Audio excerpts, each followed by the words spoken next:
Welcome to the Jesse Carstairs Show, episode 2. So today I want to talk about children and why we are raising our children constantly under our thumb as parents. I was at the park with my kids, and there was a 2.5, 3-year-old boy at the park climbing up on the jungle gym. Mom is following him around everywhere, ready to catch him at any moment. And it's like, this is interesting, but I'm sure culturally in the United States, there's tons of moms who do this, okay? But I'm curious as to when my boys went over there, why this lady was literally coaching her son in every aspect of his interaction with my son, who's around the same age, and what's going to happen when that parent isn't there, when that child is in a, school setting, daycare setting, any kind of social setting, t-ball. Is he going to be looking out going, oh, my mom's not here? But because my mom helped me so much, I have all this cognitive development and I know what to do. Now, he's going to be wondering where his mom is, and he's probably going to be a little shy because his mom's not there to coach him through every moment. And when I mean coach him through every moment, this mom was continuously saying, oh, don't do that, do this. Maybe he doesn't want that. Maybe he doesn't like that. Maybe you should ask him, blah, blah, blah. And it's like, woman, your job isn't to coach him through the situations with another child. It is up to the children to be interacting with each other and learn social skills through one another. Our job as parents is to make sure our kids are likable by other adults. So we got to teach our kid to just be respectful, to not be little shits. And so therefore they can acclimate into society. When they go over to a kid's house, these parents are like, oh, we love little Johnny. Little Johnny can come over every time and play. Coaches at t-ball are like, little Johnny is great. He listens, I tell him what to do. He's swinging that bat how I tell him. But we are not supposed to be helicoptering our parents and telling them how to interact or forcing them to interact with other little children. I mean, in any social aspect in the animal kingdom, the mom isn't always just following the little pup, telling the little pup what to do with the other little pup. No, they figure it out. They play. They learn social cues. And if we're going to be telling our children what to do, they ain't going to learn these social cues. So we have to treat them as if they're older than they already are. And what I mean by that is, you don't tell your middle schoolers how they talk to their peers in middle school. So we should have a similar mindset. Even if they're 2.5, 3, 4, we're not going to tell them how to interact. Now, after there's an incident, we can go back and be like, hey, I noticed X, Y, and Z. What I would have done might be a little different. But in the moment, they got to learn. There's always a time where we can give certain feedback per se. Like, I noticed that you guys weren't getting along as good as you normally are. Why do you think you and little Billy kept arguing today at the park? And it's like, he's like, maybe I just didn't feel good. Maybe I was hungry. It's like, oh, okay. So you can just express to little Billy next time, hey, I'm a little hungry. I don't need to, I didn't want to play this game because I was hungry. I'm not feeling that good. Teach him, just self-awareness. But for you to be over little Billy and little Johnny the whole time saying, oh, why are you treating him like this? Why are you doing this? He wants to play like this. Why aren't you doing this? That's not our job. So we need to cut it out. More onto the the aspect of we as adults treating our children older than they are, it even goes to in the household. I mean, we should be telling our kids, you can make your own breakfast. I understand that you're 4. Turn on the stove, crack some eggs, scramble those eggs, put in your butter, grass fed, of course, and then pour those eggs in. And then scramble, whip them around if you need, flip them. Now you might think, what the hell, you're going to let your 4-year-old? It's like, yeah, my oldest son was doing that stuff at 3. It's because we allowed him. Now there's those parents out there, it's like, oh, it's not worth the mess. We'll do it when they can do it. It's like, so you're going to put even more on your plate by holding their hand to do this, and you're going to take more time away from you and what you want to be doing so that you can be making them their scrambled eggs or pouring their cereal every morning till they can do it on their own, when in reality, if you just get over the messes initially, they'll be able to do it far sooner. Like, it drives me nuts when a parent says like, oh, we don't teach our kid how to eat with a spoon because it's just too messy. Let them use their hands.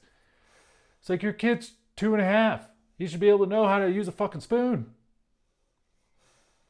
And the fact that you want to hinder them and not allow them to eat with a utensil because it's inconvenient in the moment, you're going to be taking that mindset with your kids throughout their entire life. They're going to be that kid who doesn't drive till he's 18 or 19 or 20 because it was inconvenient to teach them at 13, 14, 15. And then they don't feel comfortable in the car driving.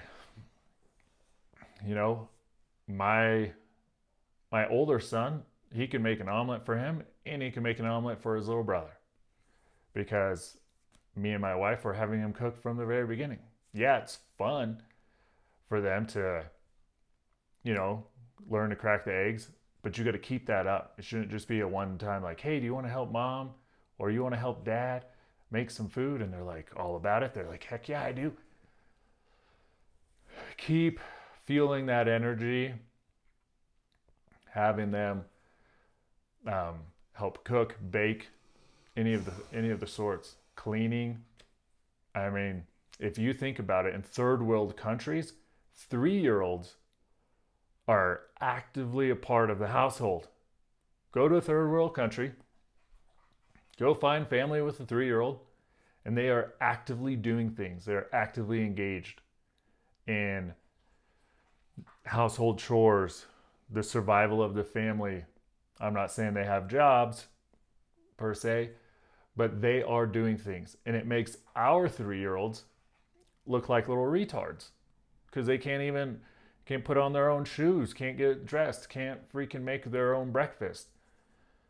And you might be thinking that's asking a lot for your 3-year-old, but we gotta stop thinking of our children as these incapable beings and start giving them the benefit of the doubt that they can learn, they can catch on. Their brains are little sponges.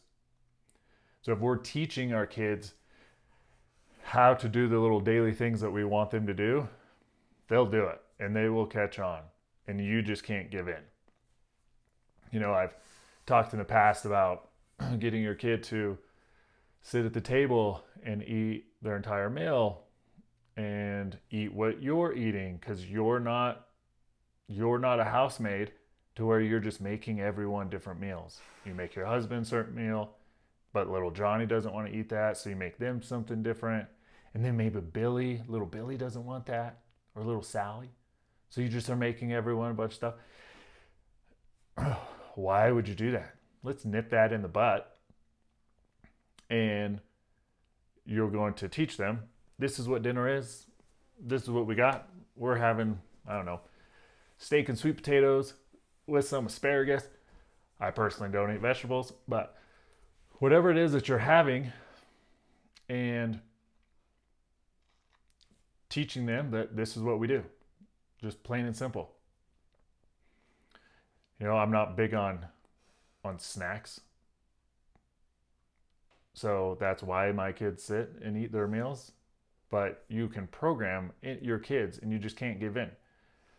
So every time they want chicken nuggets, you just gotta not give in and say, this is what's for dinner.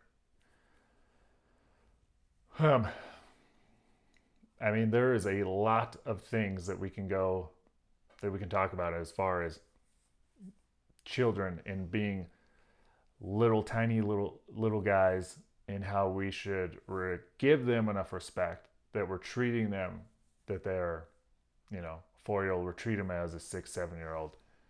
7 year old, it's like, okay, you're 11 12, you should be doing all these things. um and you got to be on the same page as your spouse, obviously, and just moving forward as a collective unit with parents. This is what we're going to do with our kids. And you got to not care what other people think. Because if you're going to be that mom at the park who's running around trying to tell your kid how to talk to a kid right there next to them, and then you suddenly pull back and you're worried about, oh, my kid might hit that kid. My kid might do this. So I'm the only parent not hovering. All these other parents are hovering. You got to just take a deep breath and say, I'm raising my kid how I want to. I don't care what these other moms, these other dads, these parents think, because at the end of the day, I mean, they're not going to help you raise your kid. You want to if you fail as a parent, you want it to be because of your choices, not because you're doing what everyone else is doing at the park. You're not doing what everyone else has done in America, culture wise. Let your kid go ride his bike around the block at 4. And if your kid doesn't know how to ride a bike at 4, get on it. Yeah, I mean, there was a article last fall in the Atlantic about a lady who talks about the cognitive development of us letting the benefits of us letting our children go ride their bikes around the block by themselves, going and being adventurous by themselves. But instead, we have this fear of, holy shit, we can't let our kid go ride his bike around the block by himself. He could get run over by a car. He could get kidnapped. There's a million things. So now we're just projecting that fear onto them. They're going to have a cognitive development deficiency because we're not actually letting them go out and be independent at such a young age. And yes, 4, let them do it. When anytime my son sees any of my kids see other kids walking without a parent and they'll say something, I'm like, yeah, that's right, they should be. You guys should go. I'll say, hey, can you guys go do this? And it's like, involves them walking around the block, going and looking for things, and then coming back. And in the beginning, it can be a little worrisome. So you can just be looking out the window or walk down the edge of your driveway to see how they're doing. So it can be nerve-wracking, but it's something you got to do. It will only help your children. There's no downfall of teaching your kids to go out there, knock on your neighbor's door, hand him a flyer that he's starting a lawn mowing business, even though he's 6. There's a high likelihood that your neighbor's not going to fucking kidnap your kid. So let's not use that fear and control to not allow our kids to do little things like this. Or having them set up a lemonade stand and you not have to be there, where you're like, I do not want to hang out here all day. It's like, well, have them go in the corner and just go check on them a couple times, depending on your neighborhood. And I say depending because I'm sure someone's going to watch this who's like, man, I live in the worst possible neighborhood in all of America. Everyone else, let your kids go out and do those things, though. Because if we don't install these things in them now, you're going to have those kids who are 13, 14, 15, who are literally duds.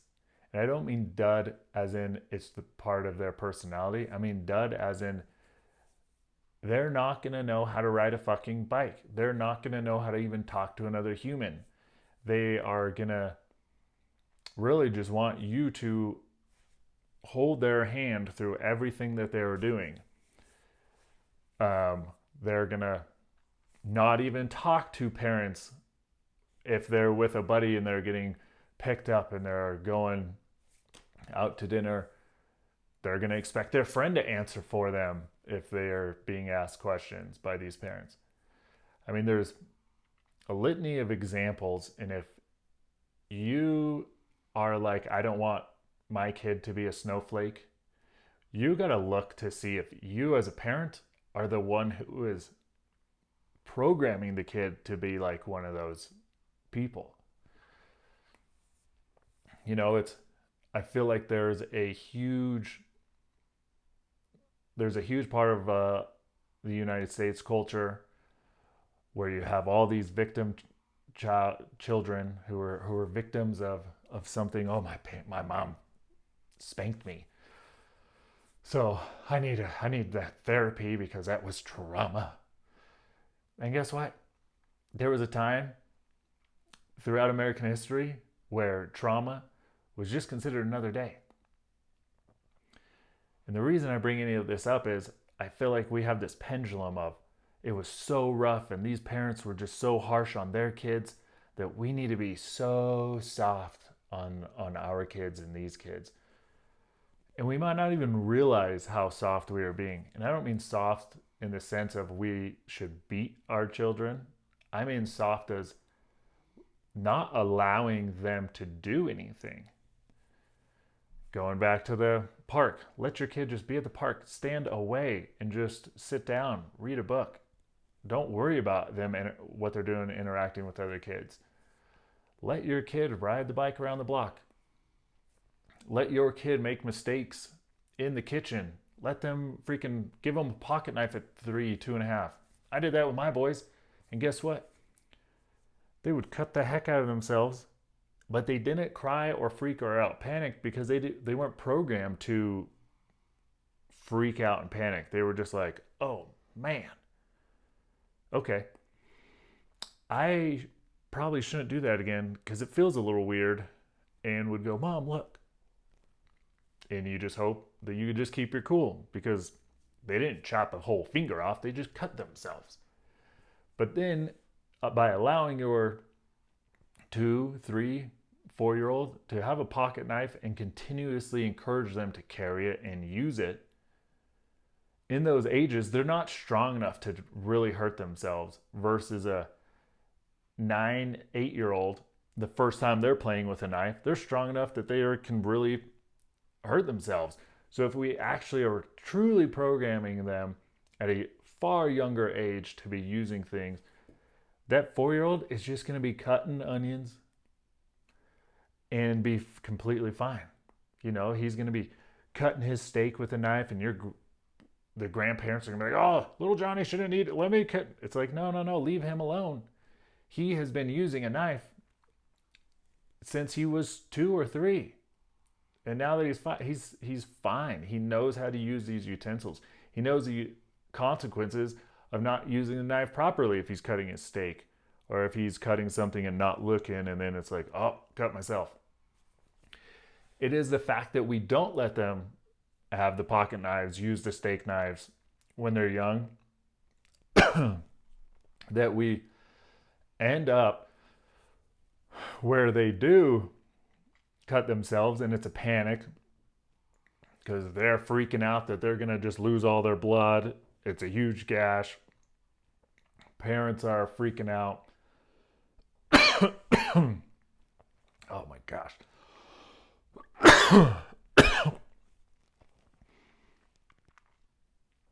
Ugh.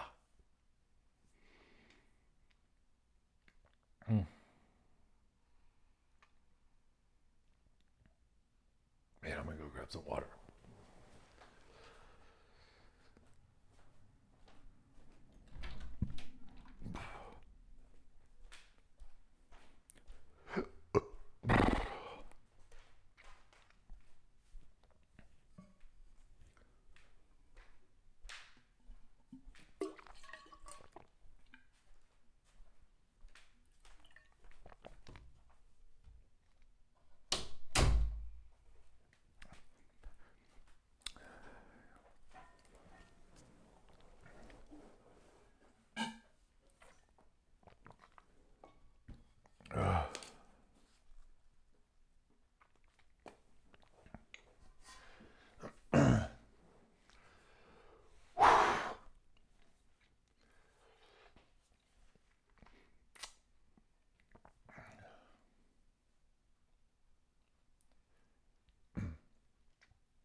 So we can either raise kids that are actually in the know, that are actively involved in things, or we can raise kids who are on the outside looking in, and then when they're 18, 19, they don't know how to change a tire.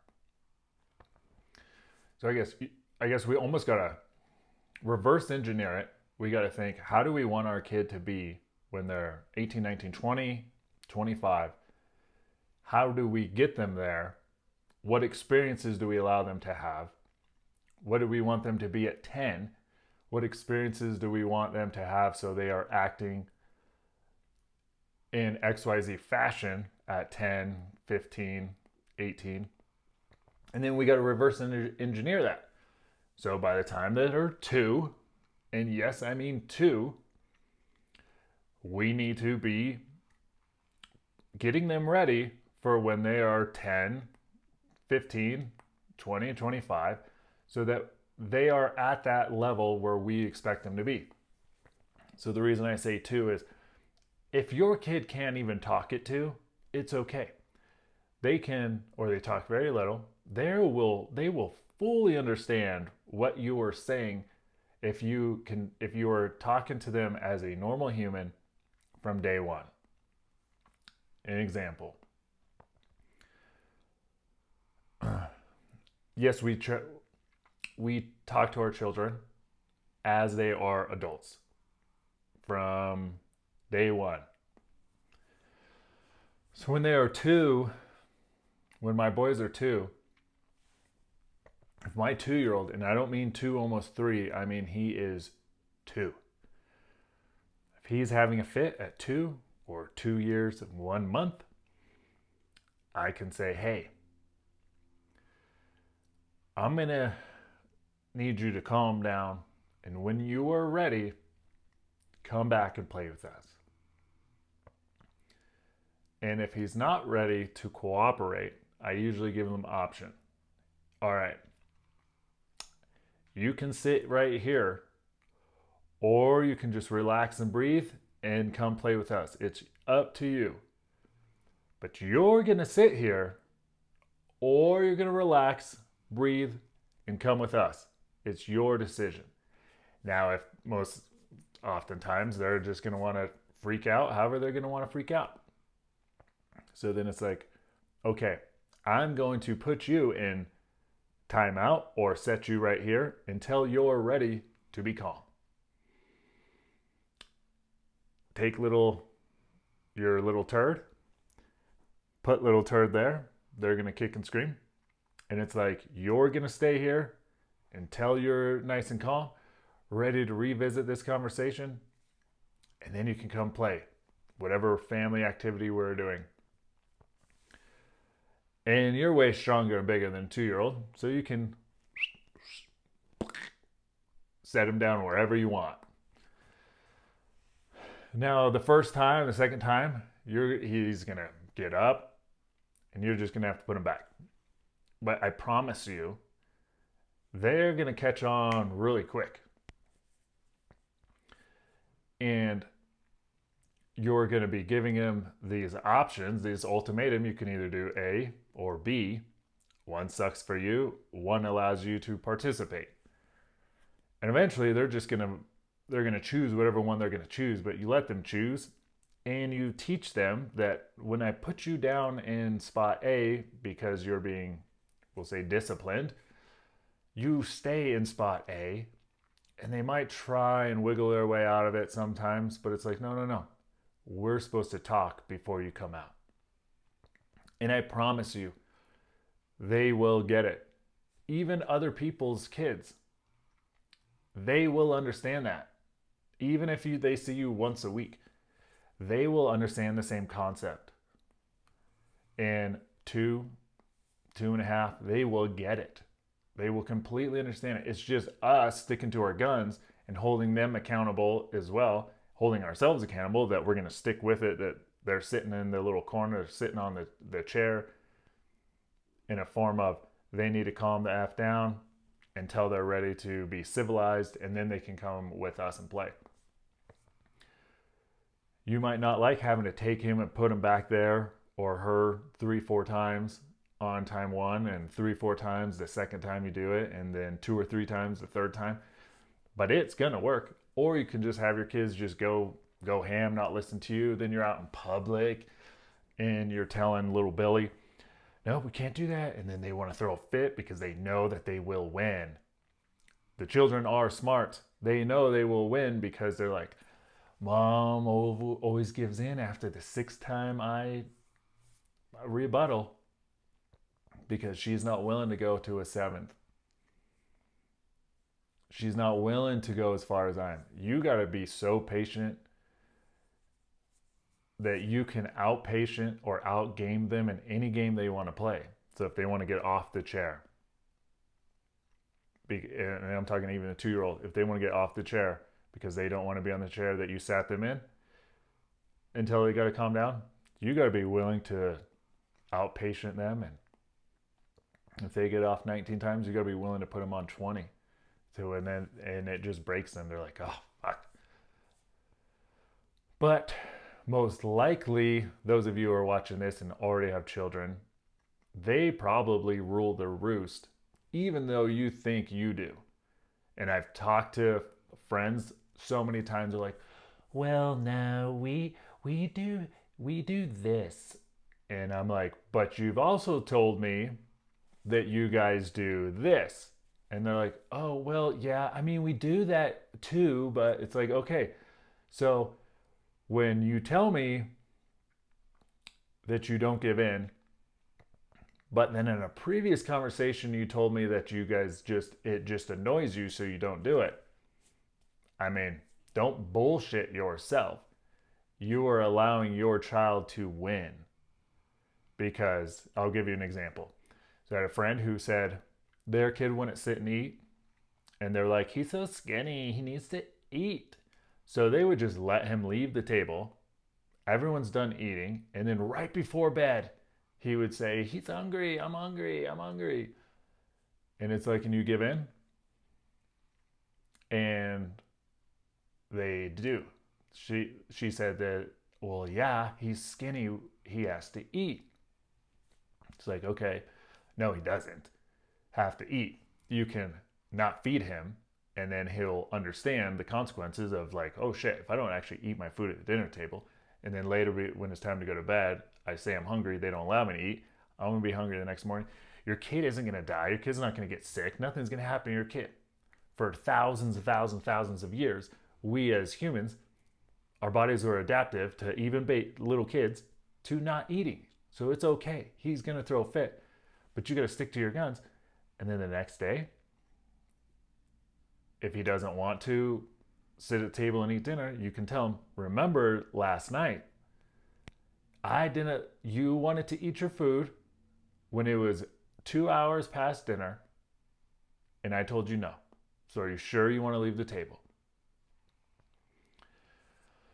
Because if you give in, your child will know for everything that my parent is a pushover.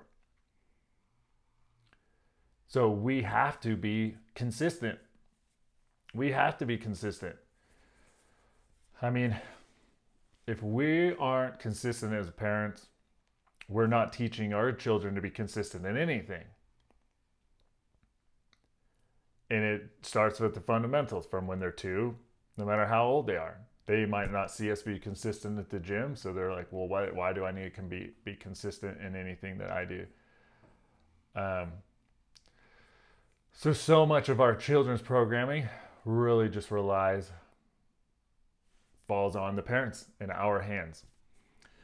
We have a short window from the time the kids are 2 to 4, maybe 5, to have them socialize as human beings. That is on us. We have a short window to determine what kind of make a large imprint on what kind of children they're going to be. Now, yes, there are those exceptions where a kid grows up in the worst possible household and then he ends up being Tony Robbins. That's great. That person made a conscious decision to change their programming, change how they were as a child. But for most people are just living in quiet desperation. Most people live a life of this. So, depending on how you want your kids to be, let's reverse engineer that and start from the beginning. Start from today with your children. And where do we want them to go?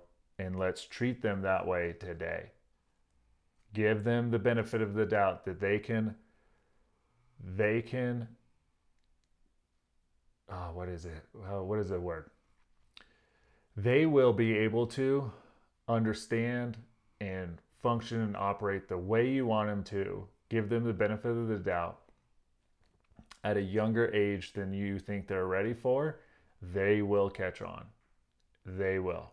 If not, you can DM me and tell me I was fucking wrong, and I'll tell you, you probably gave in, and you're gonna say, well, you know what I did?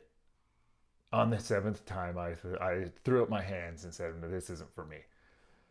So just think about that. Stay tuned for more. I'm out.